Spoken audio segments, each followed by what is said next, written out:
Bonjour à tous et bienvenue sur ce webinaire SAP DataSphere, la plateforme analytics performante dans votre environnement BI. Donc, je suis Jérôme Tocan, le fondateur de RapidViews, et je suis accompagné donc de Julien Dugrip. Bonjour.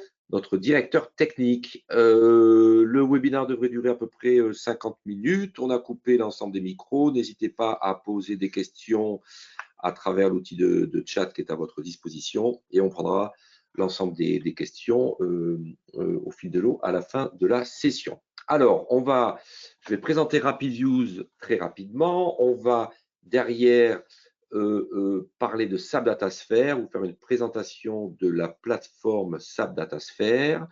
Puis nous parlerons de nos contents, les business contents que l'on a développés et qui sont certifiés sur SAP DataSphere. On fera une démonstration et on parlera de cas clients. On a déjà un certain nombre de références de clients sur cette nouvelle plateforme SAP et on prendra l'ensemble de vos questions-réponses.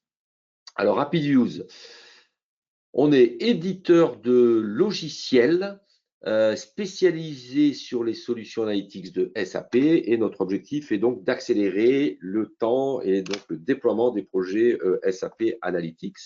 On est bien sûr partenaire de SAP et les solutions que l'on délivre sont certifiées par l'éditeur. Et donc, pour ceux qui nous connaissent peut-être depuis un certain temps, RapidViews est le spin-off d'une société qui s'appelle donc Decivision. Decivision est aussi une société de conseil, de consulting autour de tout type de projet analytics. Et on a donc créé cette société en 2020. Et vraiment, le but, c'est d'avoir un logiciel par rapport à une boîte de service. C'est un logiciel et l'idée, c'est d'apporter de la valeur sur les clients SAP. Alors, qu'est-ce qu'on a fait? On est parti du principe que sur SAP, tout le monde utilise les mêmes tables derrière. Il y a quand même un socle commun à l'ensemble des clients SAP. L'ensemble des clients SAP doivent migrer dans un nouveau monde qui s'appelle SAP HANA en termes de base de données avec le fameux S4 HANA qui est la dernière mouture, la dernière mouture de l'ERP SAP. Et puis, on va voir que SAP DataSphere est la vision de SAP pour tout ce qui est stockage de données pour demain remplacer BW. On est parti du principe qu'il y a une fondation. Tous les clients, quelque part, utilisent les mêmes tables et colonnes. Et bien, comme il y a une fondation, on a créé des contents qui sont, on en reparlera un peu plus tard, qui sont donc des concepts de data mart, de data warehouse pré-packagés que l'on peut installer aussi bien, on va voir sur du SAP DataSphere que sur du S4. Donc, on a développé ces contents pour l'ensemble des corps modules SAP. Donc, on le voit ici, FICO, MMP, PSD, QM, WM, PS et Ariba. Et pour d'ailleurs faire vivre tous ces contents et votre projet Analytics, eh bien, vous avez des besoins spécifiques. Il faut maintenir, faire évoluer. On a développé une plateforme qui s'appelle la RapidViews Platform qui contient un certain nombre de fonctionnalités qui vont vous permettre de trouver tout type d'informations. Donc, c'est de la recherche avancée, du data lineage, et puis pouvoir centraliser l'ensemble de tous vos rapports. On a beaucoup de clients qui utilisent un peu de SAC, un peu de Power BI, un peu de legacy système de genre Business Object. Donc, on a très, très vite 2-3 systèmes de reporting aujourd'hui dans les entreprises. Et si on pouvait tout centraliser dans une plateforme, c'est ce qu'on a fait. Donc, c'est une plateforme qui donc va vous permettre d'accélérer le déploiement via nos contents et de maîtriser, centraliser vos projets analytics parce qu'on centralise tout sur notre plateforme analytics. Donc, on a la capacité d'aspirer vos propres rapports, que ce soit du Web Intelligence, Analytics Cloud, Power BI, Tableau, Analysis for Office, et demain, on aura Click et Digdash. Et de l'autre côté, eh bien, on aspire, c'est la metadata, on aspire aussi toutes vos vues, Calculation View, CDS View, SAP DataSphere View, et même la partie, on est capable aussi de cartographier vos systèmes existants BW à travers cette plateforme. Donc rapidement, c'était pour vous quand même vous exposer donc qui on est, la société RapidViews. On en reviendra un peu plus tard parce qu'on va après, on parlera de nos business content dans un premier temps. Donc maintenant, on va parler de SAP DataSphere, le futur du data warehouse de SAP. Julien, je te passe la main peut-être. Qu'est-ce que c'est que SAP DataSphere? Aujourd'hui, qu'est-ce que c'est que SAP DataSphere? SAP DataSphere, ça fait beaucoup de choses. C'est avant tout une base de données dans le cloud, qui permet donc de stocker de l'information, mais Base pas de que. données ANA, on Alors, imagine bien, c'est c'est une base de dans le données monde de ANA qui est SAP. derrière. Alors, ça ne se voit pas, c'est transparent, puisque nous, quand on se connecte à SAP DataSphere, c'est une interface vraiment utilisateur final. Donc, on se connecte à une console d'administration. On va le voir tout à l'heure dans la démonstration. On va avoir justement des fonctions d'ETL, qui permettent de se connecter à n'importe quel type de source de données, alors de la donnée SAP, mais de la donnée aussi non SAP. Ce n'est pas parce que c'est un data warehouse SAP que ce n'est que focusé sur de la donnée SAP. Donc aujourd'hui, c'est un vrai data warehouse ouvert avec des fonctionnalités d'ETL. Donc on voit ici qu'en termes de sources de données, on a bien entendu la plupart des produits SAP. Tout ce qui est SAP HANA on-premise ou cloud, S4HANA, SuccessFactors, tout ce qui est les anciens systèmes ECC ou BW. En termes de données externes non SAP, on va retrouver les grands du marché, les Azure, Google, AWS. On va retrouver tout ce qui est aussi base de données SQL transactionnelle, MySQL, DB2, Oracle, SQL Server, fichiers Excel ou CSV. Donc voilà, donc possibilité de charger dans cette base de données tout type de données, possibilité de charger via des mécaniques d'ETL. Donc on va pouvoir faire de la réplication de temps réel ou de la réplication full, ou alors créer son propre, ce qu'on appelle data flow, en disant, mais tiens, je vais choisir telle et telle table, je vais faire une jointure, je fais transformer la donnée avant de la charger dans mon SAP Datasphere. Donc on a vraiment deux produits, une partie un peu ETL et une partie stockage de données dans SAP Datasphere. Et en plus, derrière, une partie couche sémantique, on va pouvoir renommer les données, créer des espaces de travail et faire en sorte de mettre à disposition la donnée par silo métier, la donnée finance, la donnée vente, voilà. Donc, il y a des outils aussi qui permettent de sectoriser un petit peu la donnée qu'on a à disposition dans SAP Datasphere. On le voit justement là ici. Aujourd'hui, les environnements types, ce qu'on voyait avant dans les data warehouses, c'est qu'on avait peut-être une base de données pour la partie commerce, une base de données pour la partie RH, on avait des data warehouses après des data mart, on avait plusieurs couches sémantiques, plusieurs outils. Donc aujourd'hui, l'idée de SAP Datasphere, c'est de tout réunir au sein d'une même plateforme pour avoir en fait unifié la partie chargement de données et la partie stockage, et derrière créer ce qu'on appelle des spaces sur SAP Datasphere pour pouvoir cloisonner l'information et dire qui a accès à telle ou telle information au travers d'un space. Donc tout ça, je vais le faire au sein de la même plateforme.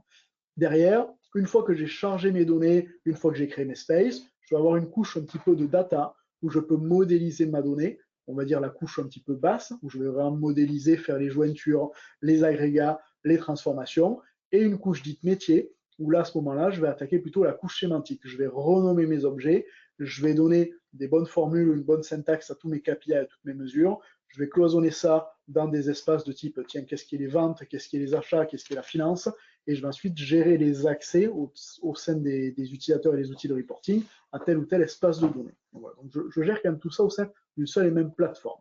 Donc je vais vous montrer maintenant directement la plateforme. Donc si je vais ici, si je me connecte sur mon SAP Datasphere, donc là je vous passe la partie connexion, mais c'est une interface totalement cloud, donc tout se fait aujourd'hui par rapport à un outil web. Alors bien entendu, il y a un petit utilitaire à installer chez vous côté on-premise qui est un DPA, un Data Provisioning Agent, qui permet justement de créer un tunnel VPN entre le SAP Datasphere et vos systèmes si vous avez besoin justement de charger de la donnée provenant de vos infrastructures on-premise. Si vous chargez de la donnée cloud, tout se fait de cloud à cloud. Si vous avez un S4HANA cloud, ça passe directement dans le cloud. Donc on a toute la partie ici connexion. Donc je vais pouvoir créer mes connexions. Ici, je peux créer donc du coup la fameuse connexion vers mon système on-premise ou vers mes systèmes cloud. Donc je vais définir les connexions. La partie ici moniteur d'intégration de données, c'est elle qui me permet de suivre justement toutes mes réplications.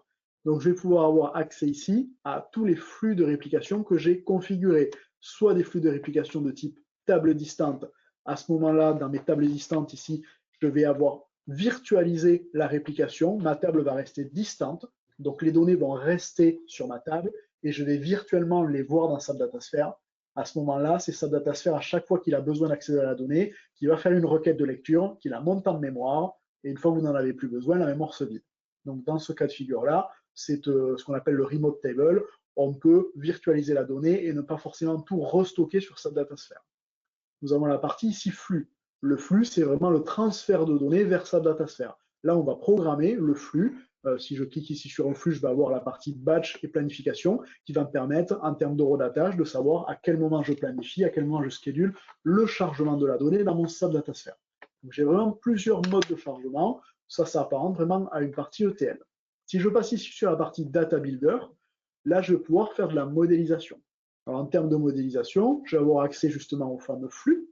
Donc, quand je parle d'un flux, de transférer la donnée, bien ici, je vais ouvrir un premier flux et on va pouvoir voir qu'avec une mécanique d'ETL, je vais avoir des composants sources, des composants destination et je peux avoir tout un tas de composants qui permettent de transformer la donnée au milieu. Donc, on est vraiment sur une mécanique d'ETL. Je vais ouvrir un flux assez simple ici où j'ai une source et une destination mais vous allez voir que j'ai ici accès à gauche à toutes mes sources, toutes mes destinations, à mes différents opérateurs. Si je veux faire une jointure, si je veux faire une union, si je veux faire un filtre, une agrégation. Voilà, donc je vais pouvoir clairement modéliser dans cette interface tous mes flux ETL. Si je reviens en arrière sur la partie Data Builder, c'est là que je retrouve la plupart des composants SAP DataSphere. C'est vraiment la partie Data Builder. Je peux gérer tous mes flux, mes modèles analytiques, mes vues et mes tables. Si jamais je veux voir aussi les tables, je peux cliquer ici sur les tables. Je vois toutes les tables que j'ai dans mon SAP DataSphere. Je peux ouvrir une table, voir le contenu de la table, faire une requête sur la table. Donc vraiment, au travers de cette unique interface, je vais gérer tous mes composants et tous mes strates dans SAP DataSphere. Si je prends par exemple ici une vue, on va ouvrir juste une vue pour faire un exemple. Donc une vue, qu'est-ce qu'une vue dans SAP DataSphere? Une vue en fait est une agrégation de données. Je vais prendre plusieurs sources ou plusieurs tables et je vais monter en mémoire ces données selon un certain schéma. Donc si je prends ici une vue, par exemple la dimension payeur, eh bien on va voir que ma dimension payeur, je me suis appuyé sur 4 ou 5 tables en source, j'ai fait un lot de transformations pour derrière donner en résultat la liste de mes payeurs avec toutes les caractéristiques qui gravitent autour de mes payeurs. Là, je suis sur quelque chose d'un petit peu plus complexe que le flux tout à l'heure où il y avait une source, une destination. Là, cette fois-ci, je vais avoir 4-5 tables en source, plusieurs filtres, plusieurs jointures pour, au final, vous voyez, avoir une vue qui contient ici 7 caractéristiques. Si je clique ici sur la vue, je peux rentrer, je peux voir que j'ai la partie 16 documents, le payeur, son nom, le country, la ville. Voilà, donc je peux modéliser dans SAP DataSphere la transformation de ma donnée et derrière mettre à disposition ces composants d'un outil de reporting. Donc si je passe sur la partie Business Builder, je vais mettre à disposition un cube dans mon Business Builder, j'ouvre un premier cube ici, où je vais jointer dans ce cube bien toutes les vues ou tables que j'aurais chargées et créées dans sa DataSphere. Là, cet exemple, j'ai fait un cube Sales Order. Je suis allé charger ma vue de fait que j'ai créée Sales Order avec la dimension organisation, compagnie, calendar. Et je vais mettre à disposition d'un utilisateur final sur l'outil de reporting, ici 8 KPI et à peu près 132 attributs qui sont le résultat de mon cube. Donc, je peux, grâce à SAP DataSphere, transformer ma donnée, la stocker, la modéliser, la, on va dire, nommer via une couche sémantique propre, et ensuite, mes consommateurs en termes d'outils de reporting vont consommer cette fameuse donnée qui est à disposition dans SAP DataSphere.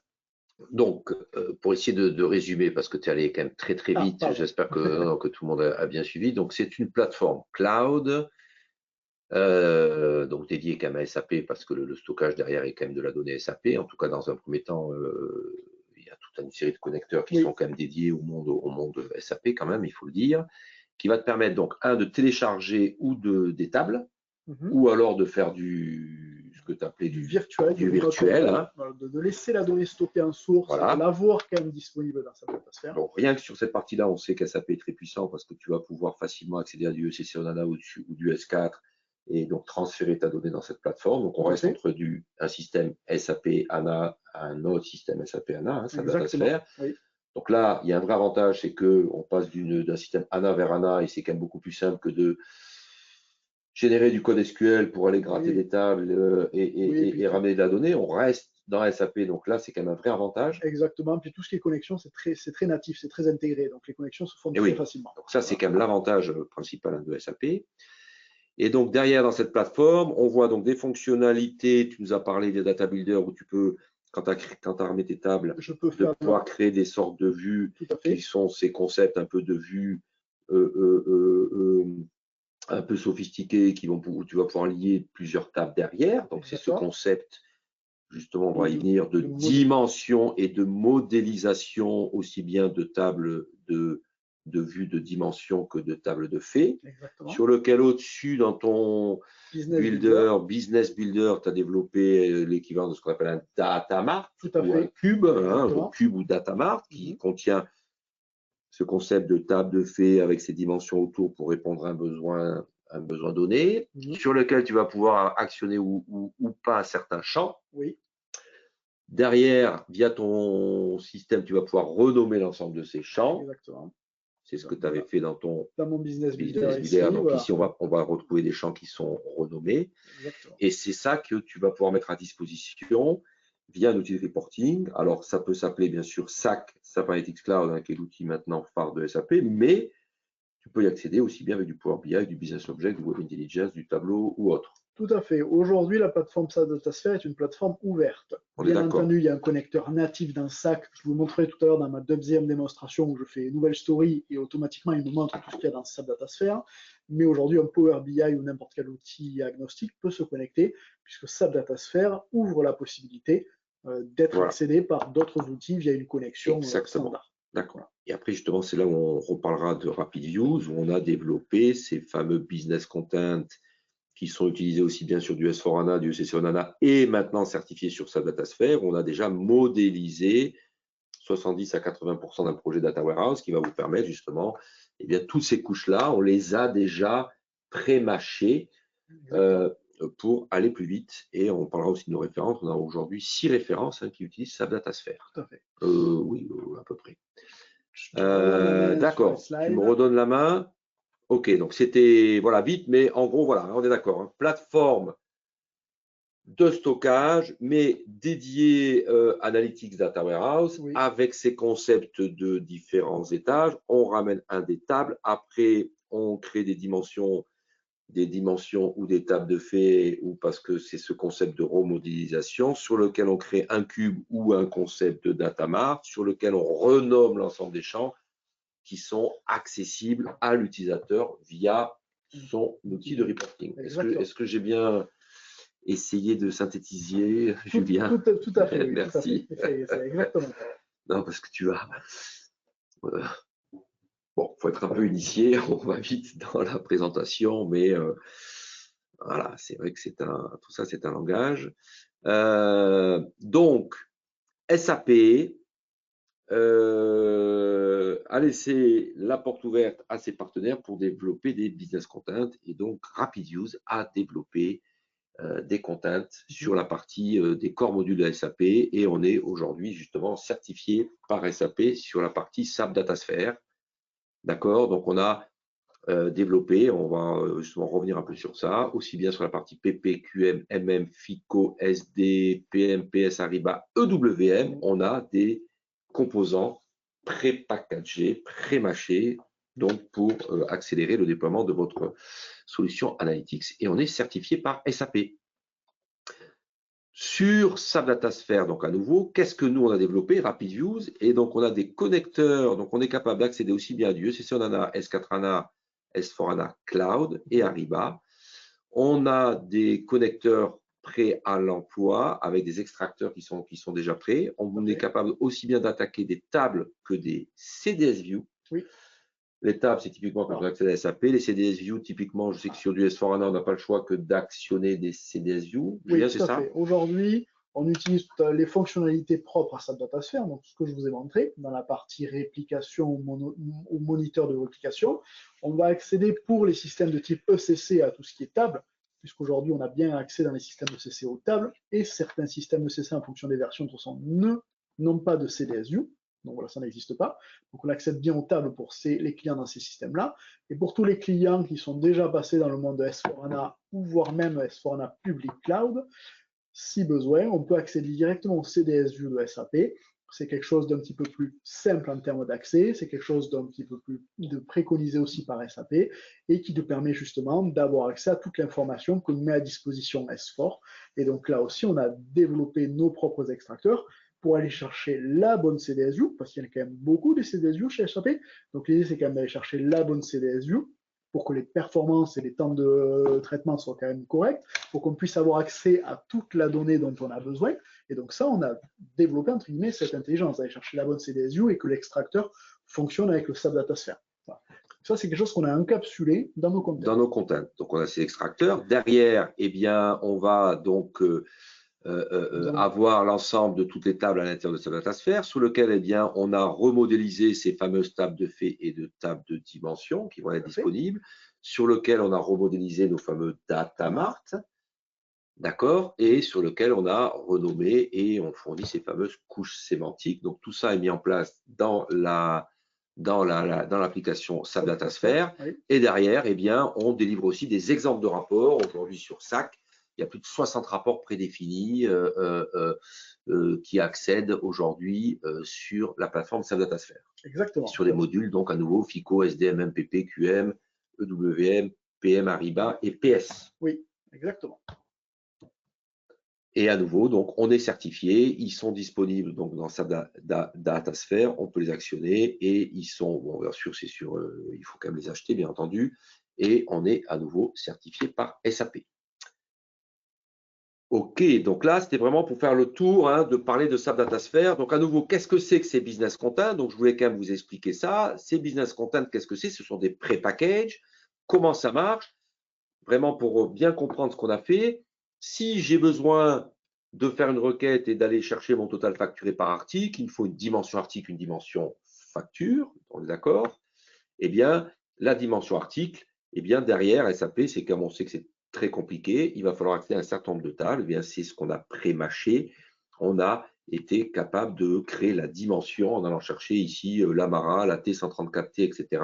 On sait modéliser ça. On a créé une dimension dans ces cas-là qui s'appelle article. On a fait la même chose sur la partie facture. Eh bien, on est capable de créer une table de faits qui ramène l'ensemble des informations liées à une facture. Donc, on voit qu'on est obligé de lier la table VBRK avec la VBRP, etc.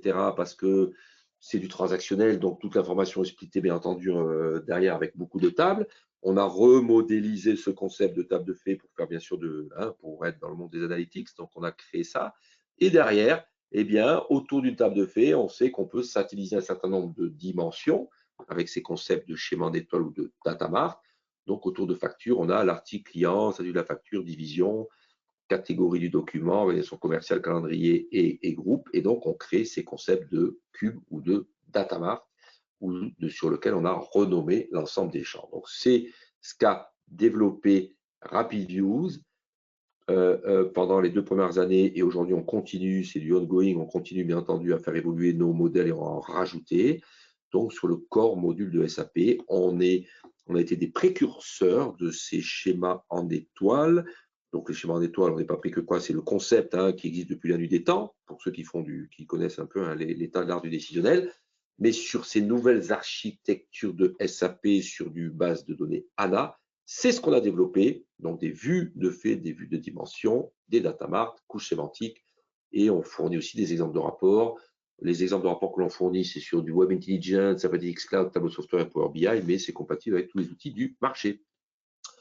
Typiquement, finance, on couvre la partie finance, contrôle de gestion, on a 12 data marts, une cinquantaine d'indicateurs et 7 rapports d'exemple. Sur la partie Sales et Distribution, on couvre la partie commande, facturation, livraison. 12 data marts. Sur la partie MM, Material Management, on couvre tout ce qui est commande d'achat et inventaire. Planning, Production Planning, gestion de la demande et MRP. Quality Management, planification de la qualité, contrôle de qualité, avis QM. EWM, c'est l'Extended Warehouse Management. Là, je pense qu'il y a une erreur ici, la slide n'est pas à jour, mais on gère cette partie-là. Et donc derrière, on a plus de 60 data mart que l'on livre. On a des data mart qui sont cross-modules, ça c'est très important. Nos clients ont souvent des besoins complexes de mixer de la donnée entre le module finance de SAP avec la partie vente, avec la partie gestion des stocks. Donc, on se retrouve vite à avoir une complexité SAP qui peut être assez forte. On a aussi développé ce genre de data mart qui englobe cette complexité. D'accord? Donc, on délivre plus de 350 indicateurs et derrière, on accède à plus de 1300 tables et plus de 60 rapports d'exemple. Voilà. Donc, les RapidViews, c'est quoi? C'est, eh bien, à la place de partir d'une feuille blanche, et si à la place de faire la conception et de commencer à faire des bouts de code, eh bien, vous étiez capable d'avoir une vraie fondation en place qui vous permettrait de répondre très vite à un besoin et surtout de partir sur des fondations beaucoup plus larges et beaucoup plus solides, eh bien, c'est ce qu'on délivre et c'est ce qu'en tout cas nos clients achètent chez nous aujourd'hui. En termes d'architecture, nos contents sont des contents développés sur n'importe quel type de système SAP ANA. On a développé ça en mode ANA, donc base de données, in memory de SAP. Sur cette slide, vous voyez, il y a 3 étages. L'étage du haut, c'est le RP. ECC sur base relationnelle, ECC sur base ANA et la dernière version S4 ANA. Les tâches du milieu, si on met en place un data warehouse pour mixer la donnée SAP non SAP typiquement avec, et puis dessous, la couche sémantique et l'outil de reporting que vous utilisez chez vous. Sur la couche du haut, on est sur l'ERP. On a des clients qui utilisent, donc pour faire du reporting décisionnel, qui utilisent nos fondations, nos business content, directement sur du ECC on ANA pour faire du temps réel, ou aussi sur du S4HANA. On est très fort sur ECC on ANA et S4HANA. On a des clients. Et si vous souhaitez fournir une couche sémantique évoluée à vos utilisateurs et qu'ils puissent reprendre leur propre outil de reporting, un de nos premiers clients, ça a été Pierre Fabre dans le sud de la France, qui avait du S4HANA et qui avait du tableau software, qui ne voulait sortir du concept des Embedded Analytics. Embedded Analytics, c'est pour faire du reporting transactionnel, c'est des bouts de code, des CDS View avec des tuiles Fiori qui permettent de voir graphiquement un histogramme ou une liste d'informations, mais ce n'est pas un vrai outil de reporting comme un tableau software, un Power BI, un Business Object, un SAP Analytics Cloud, pour parler des plus connus, ou d'un Qlik, ou d'un MicroStrategy, par exemple. D'accord? Et si vous souhaitez, à nouveau, fournir une couche sémantique solide avec votre propre outil de reporting, eh bien, les RapidView sont la solution parce qu'on plug nos contents directement sur du ECC on ANA ou sur du S4HANA et via l'outil de reporting, eh bien, vous accédez à vos informations. Ça fonctionne très bien. On est aujourd'hui capable de faire du temps réel sur un système transactionnel parce que la technologie ANA permet de faire ça. Il y a 20 ans, il était hors de question, on évitait de faire des requêtes sur le système transactionnel. Aujourd'hui, ça fonctionne bien. Alors, bien sûr, il faut mettre quand même quelques garde-fous, mais ce sont des choses qui apportent de la valeur et qui permettent surtout d'avoir du reporting avancé en temps réel. Si vous souhaitez mettre en place un data warehouse dans le monde de SAP, au début, ça s'appelait ANA Cloud Platform ou ANA Full Use. Et bien entendu, aujourd'hui, on pousse et toute la technologie est autour de SAP DataSphere. C'est vraiment ce que pousse SAP. L'avenir de SAP, c'est SAP DataSphere, aussi bien pour faire du data warehouse que aussi demain pour remplacer BW. BW, il y a aujourd'hui un bridge qui permet de prendre la donnée d'un BW classique et de la lire dans sa DataSphere, mais on sait que très long terme, ça va disparaître au profit de cette plateforme SAP DataSphere qui est vraiment le fer de lance en termes de data de SAP. D'accord? Pour être capable de faire vivre nos business content, on va vous faire aussi une présentation. On a une plateforme qui va permettre de voir tout ce qui est disponible et tout ce que vous avez fait, parce que vous avez vos propres rapports, vos propres vues, et si vous pouviez tout centraliser dans une seule plateforme pour apporter de la valeur, centraliser, maîtriser, et puis via une intelligence être capable de trouver les bonnes vues à développer. Donc c'est ce qu'on a fait. Donc dans notre business catalogue aujourd'hui, on va voir qu'on est capable de naviguer dans les process de SAP et de voir tous les rapports existants, toutes les couches sémantiques existantes pour apporter de la valeur. Voilà, on a développé ça module par module, et on peut même maintenant configurer ses propres modules pour être capable de centraliser toutes ces métadatas. Donc on a les nôtres, et demain, aujourd'hui déjà, on est capable d'aspirer toutes vos vues et tous vos rapports à l'intérieur de cette unique plateforme. Donc avec des bénéfices, c'est on a via nos contents, on gagne du temps, à nouveau, à la place de partir d'une feuille blanche, vous gagnez du temps. Vous avez toutes ces, j'appelle ça des briques de Lego quelque part, ces tables de fait, tables de dimension, vue de fait, vue de dimension, et ces data marts disponibles et pré-mâchés sur l'ensemble des corps modules de SAP. C'est périn et c'est compatible entre du ECC et du S4. Donc ça, c'est aussi très important parce que les business models qu'on délivre sont aussi bien créés sur du ECC que sur du S4HANA. Donc un data mart est compatible entre les deux, ça c'est très important. Compatible avec tous les outils du marché. Et puis, on a toute une interface qui permet de gagner du temps sur la création de nouveaux rapports ou de nouvelles vues. Julien, est-ce que tu peux nous montrer ça, s'il te plaît? Tout à fait. Donc, je vais vous montrer un petit peu notre business content aujourd'hui au travers, je vais présenter le business content au travers de notre plateforme qui permet justement de l'administrer, mais surtout de savoir tout ce qui contient dans ce business content. C'est une plateforme qui contient que de la metadata. Alors, c'est une plateforme cloud aujourd'hui qu'on a développée, qu'on héberge, qui ne contient que de la métadata, qui permet aux utilisateurs déjà de chercher l'information. Donc, quand aujourd'hui on dit qu'on délivre du content, on va bien déployer sur SAP Datasphere des centaines de vues qui vont accéder à peu près à plus de 1000 tables SAP, et il va y avoir une soixantaine de reports. Bien aujourd'hui, voilà, je vais avoir à disposition cette plateforme pour justement chercher parmi tout ce qui a été déployé, qu'est-ce qui va m'intéresser.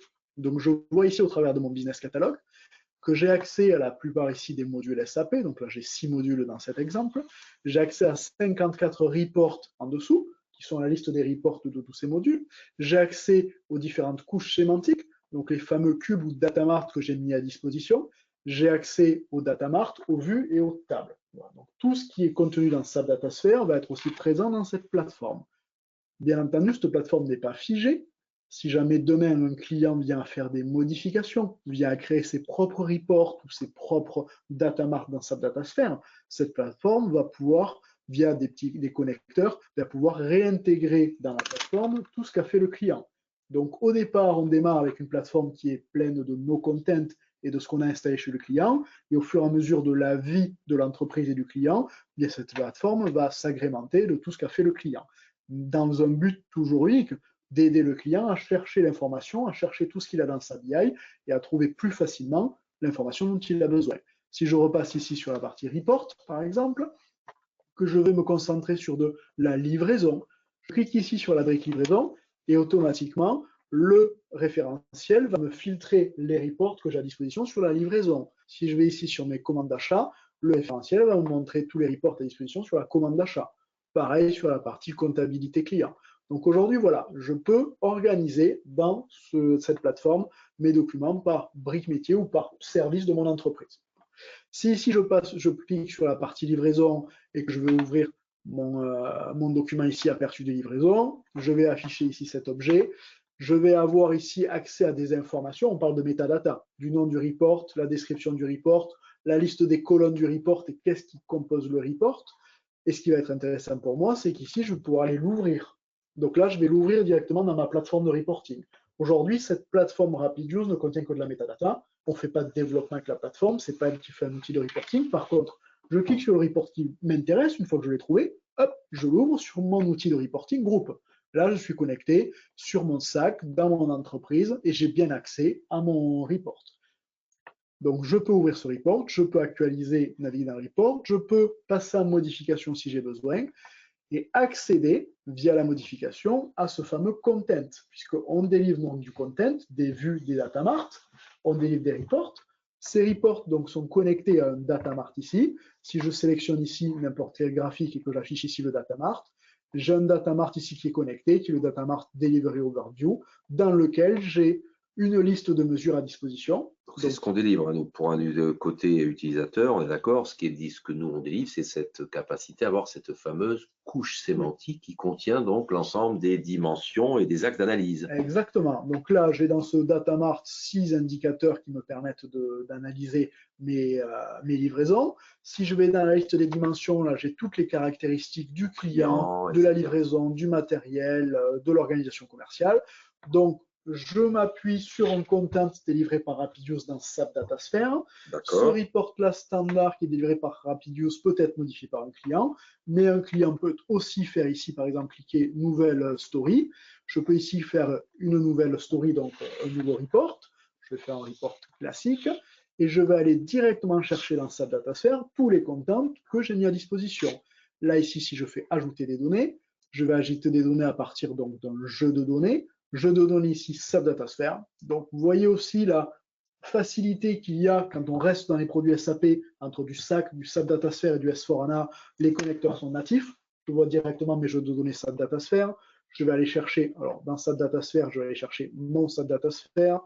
Je vais aller chercher au niveau de mon espace de travail. Je vous ai expliqué tout à l'heure qu'il y avait plusieurs espaces de travail. Si j'accède plusieurs espaces de travail, moi je vais utiliser mon espace Workshop 1. Et dans cet espace de travail, je vais avoir mis à disposition 5 cubes, 5 jeux de données. Donc si j'en prends un ici pour l'exemple, je valide et je vais avoir accès au jeu de données, donc RapidViews qui a été mis à disposition dans SAP Datasphere au travers de mon outil de reporting. Et là, c'est parti, je peux faire un nouveau report sur ce jeu de données-là.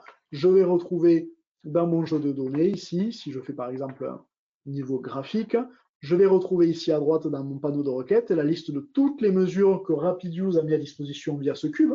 Donc là, vous voyez, j'ai une vingtaine de mesures. Donc je vais prendre une première mesure ici qui est mon montant. Et en termes de dimensions, je vais aller chercher aussi toutes les dimensions qui ont été mises à disposition dans le cube RapidViews. Bon, là, c'est l'utilisation d'une couche sémantique classique. Là, tu es dans SAC, tu aurais pu être dans du Power BI, dans du Business Object, tu aurais accès dans l'univers. Exactement. D'accord, nous, on est indépendant de l'outil de reporting. Aujourd'hui, tu accèdes à un univers qui est dans sa datasphère. Ça aurait pu être aussi sur du S4HANA ou du ECC HANA.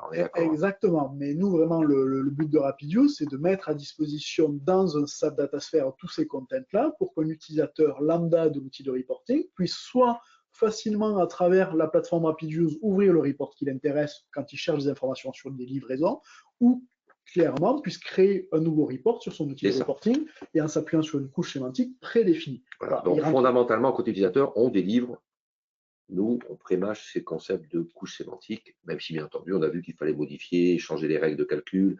Chaque client est différent. Il faudra, dans l'outil SAP Datasphère, modifier, bien entendu, peut-être la règle de calcul, parce que chaque client, on a vu qu'il y a 30% de spécifiques, de redéfinir les hiérarchies, etc., bien entendu. Bien ça aussi, on va l'avoir dans SAP Datasphère. Si je vais ici dans SAP Datasphère, je retrouve mon vendor Open Items, le cube que j'ai utilisé pour SAC. Je peux aller ouvrir ici ce cube et je peux aller modifier si j'ai besoin le cube, si je dois faire une modification. Donc aujourd'hui, nos contents sont ouverts. Voilà. Tout est ouvert, c'est des briques de Lego quelque part, modifiables. Ça, c'est un accélérateur. Ça permet déjà de mettre le pied à l'étrier et de faire les 30 derniers pourcents qui manquent lorsqu'on en a besoin. Voilà.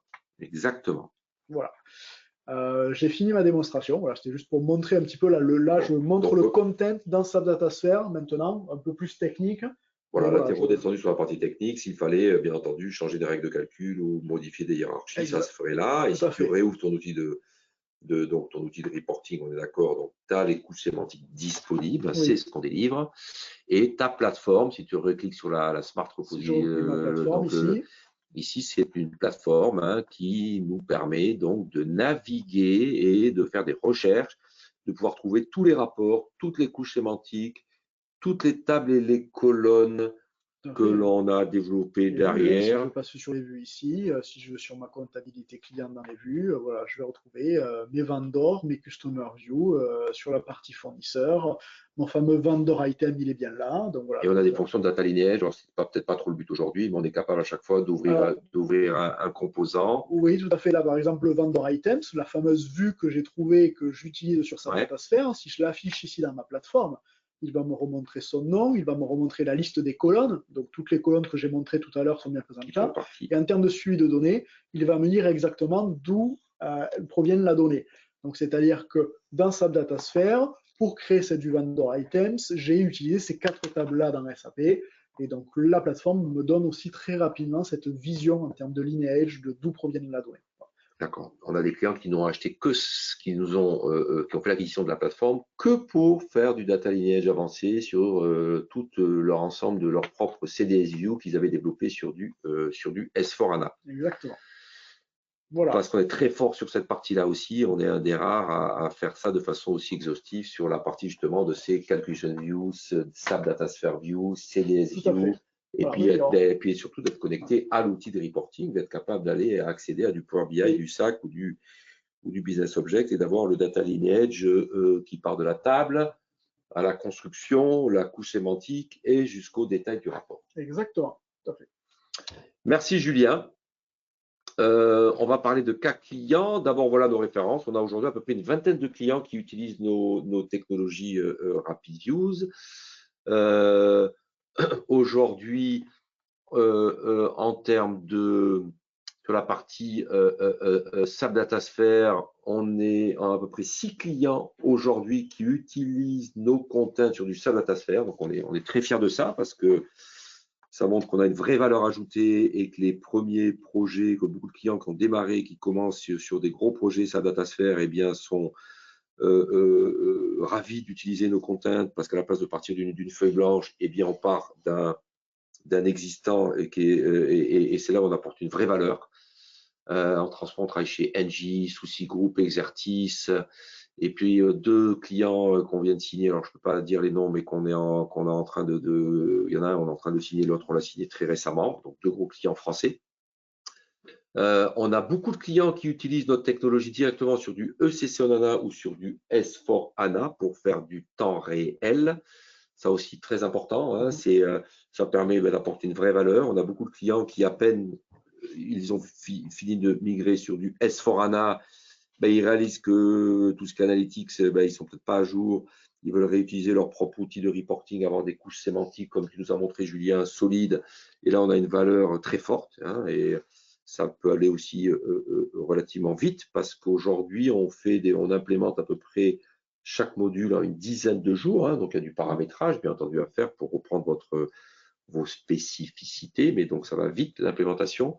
Et puis on a aussi de plus en plus de clients qui utilisent notre gouvernance pour faire du data lineage, pour retrouver l'ensemble des informations.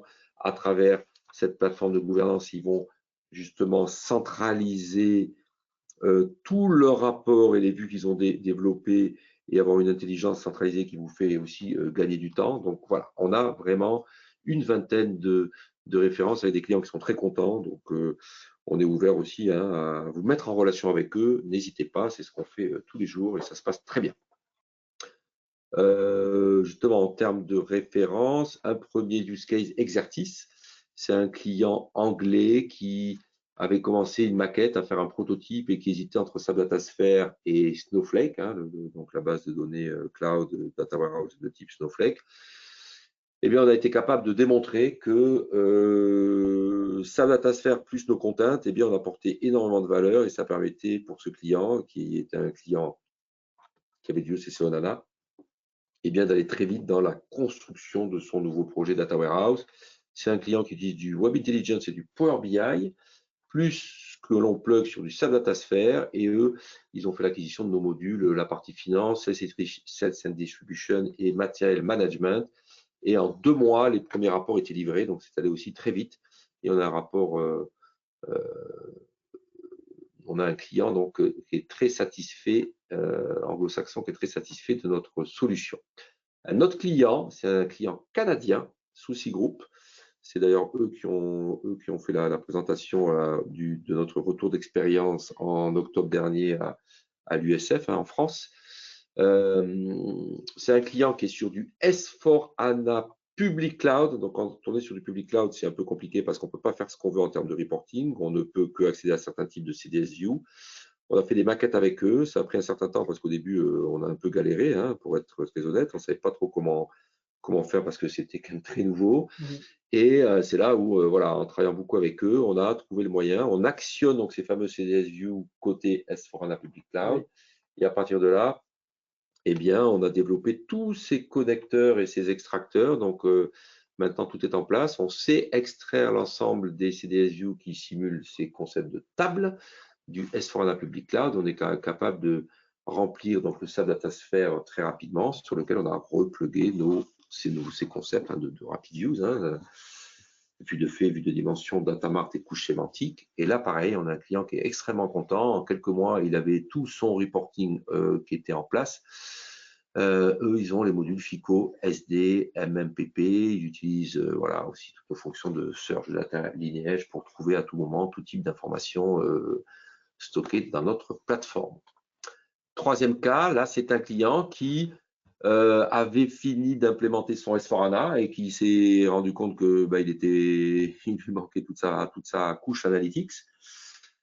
Eh bien, ils ont fait l'acquisition de nos modules FICO, SDM, MPP, QM directement sur du S4HANA. Eux, ils utilisent du Tableau Software. Ils avaient à peu près 75 indicateurs qu'ils voulaient absolument, en tout cas, ils avaient une liste très, très précise de ce qu'ils voulaient en termes d'indicateurs. Donc, à peu près en 50 jours, on a été capable d'implémenter nos contents et de repluguer leurs indicateurs, parce qu'à chaque fois, c'est qu'un ajustement, on reprend nos indicateurs et par rapport aux indicateurs du client, c'est de l'affinage, hein, c'est souvent de la modification de règles de calcul, c'est quand même des choses qui sont assez justement simples à faire parce que toute notre fondation permet de le faire. Et donc, pareil, en cinquantaine de jours, eh bien, tous les rapports étaient plugués Et donc, un client aussi extrêmement content qui fait du temps réel avec du tableau directement sur du S4HANA. Voilà, on est allé vite, hein. Au moins on est allé droit au but, on est allé très vite. On a presque terminé. Donc, on a des réseaux de partenaires. En France, on travaille avec Decivision, STMS, Augustari avec Capgemini. On a Common MS en Espagne, Arcade aux États-Unis, Performance Analytics au Canada, Seapark en Irlande, Interdob aux Pays-Bas. En Allemagne, on a Acopa IB Solutions et Advantage Edge en Autriche. Donc, des partenaires qui sont des partenaires SAP et qui utilisent nos solutions pour justement implémenter la partie analytics sur leur projet SAP. Voilà, n'hésitez pas à nous contacter, ou moi-même, Julien, Denis Mantac et Pierre Meillard qui nous a rejoint, qui est aussi business et partenaire développeur. Donc voilà, on est en ordre de marche, on est en train de continuer bien entendu à développer nos contents, à faire évoluer notre plateforme pour avoir de plus en plus de connecteurs qui va permettre de centraliser vraiment tout ce qui touche aux analytics. Donc attention, on n'est pas une plateforme de data gouvernance, on est une plateforme qui est pure analytics et l'idée, à nouveau, c'est d'accélérer et de vous donner le plus de confort dans la mise en place de vos projets analytics SAP. Merci beaucoup et on va prendre l'ensemble de vos questions. C'est moi qui ai repris la souris pour ouvrir le panel des questions, puisque voilà, vous pouvez poser des questions directement sur l'outil de chat qui est dans la plateforme. Moi, j'ai une première question. Est-ce que faut-il des licences supplémentaires sur du S4HANA pour faire marcher vos Rapid Use? Alors non, il y a besoin de licences supplémentaires, puisqu'aujourd'hui, nous, nos Rapid Use s'implémentent comme une CDS-View classique SAP.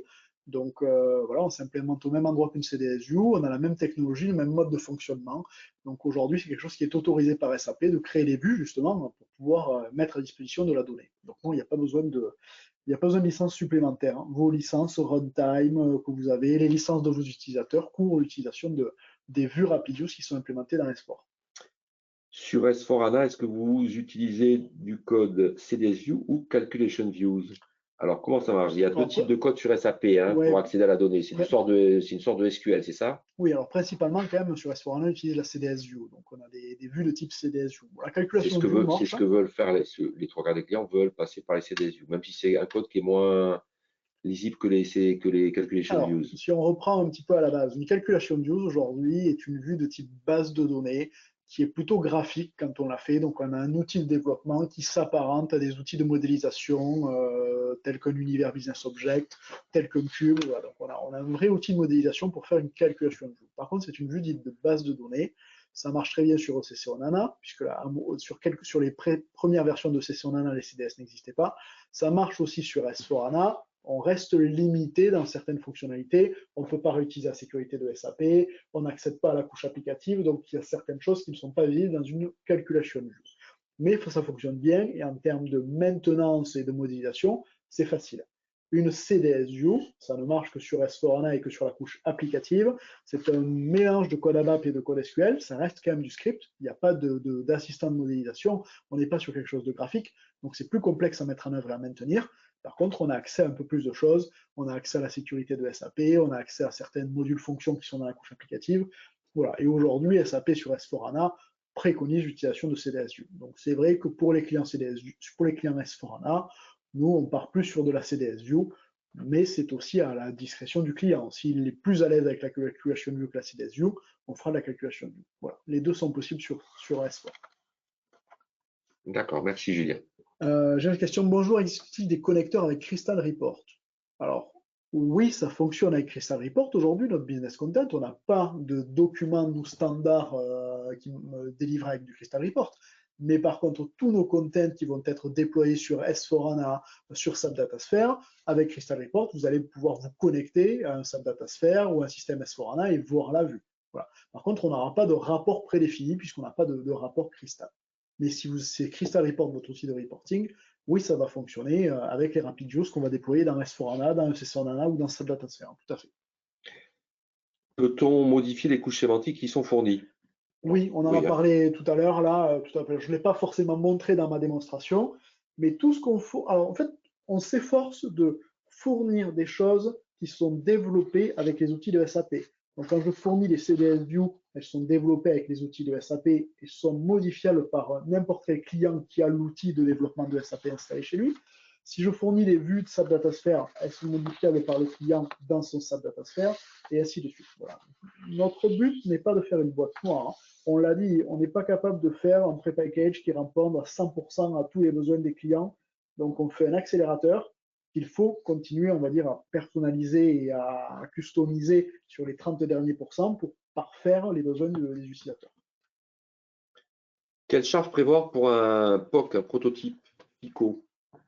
Aujourd'hui, c'est la partie finance. entre 3 et 5 jours, il faut prévoir pour un POC FICO, puisque qu'est-ce qu'on fait alors sur un POC? Qu'est-ce qu'on fait? On va déployer un petit bout du content dans l'environnement du client. Admettons qu'un client Donc, est du S4HANA, voilà. on va déployer 2-3 vues de notre content FICO parmi tout le content chez ce client, un data mart et un report standard où on va créer un report avec le client de toutes pièces.